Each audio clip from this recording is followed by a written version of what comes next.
अस्सलाम वालेकुम नाज़रीन। मैं हूं सलवा हसनैन। आप देख रहे हैं सूर्या न्यूज़।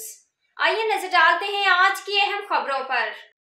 कराची सूर्या न्यूज़ में मजीद अपडेट करते हैं। कराची से bureau chief journalist Mohammad Farooq बर्रडू कादरी की रिपोर्ट के मुताबिक आज़ाद उम्मीदवार बराए हल्का 84 अब्दुल गनी जोखियों की अपने हल्का के आर्किटेक्ट सोसाइटी में एक बुजुर्ग हस्ती अब्बा जी सरकार खान का बुखारिया नवासी से उनके आस्थाने पर मुलाकात हुई, जिस मुलाकात में हाजी मंसूर अहमद जोखी, वहीद मोहम्मद सदीक, उस्मान सोमरू, रशीद सोमरू, मोहम्मद सलीम, इफ्तार सरकार, माजिद मकसूद साथ थे, जिसने दुआ की कि अल्लाह ताला आज़ाद उम्मीदवार बराए हल्का 84 अब्दुल गनी जोखियों को कामयाब व कामरानी नसीब फरमाए और ऐलान किया कि मुकम्मल तौर पर अब्दुल गनी जोखियों की हिमायत का ऐलान करता हूँ और मेरे तमाम मरीदों चाहने वालों को हिदायत देता हूँ कि वो हक सच का साथ दें और 8 फरवरी को रीच पर ठप्पा लगाकर अब्दुल गनी जोखियों को कामयाब बनाएं और मैं भी अपने मरीदों को हिदायत देता हूँ कि घर घर लोगों के पास मेरा पैगाम पहुंचाएं कि वो सब 8 फरवरी को रीच पर ठप्पा लगाकर अब्दुल गनी जोखियों को कामयाब कर बनाएं।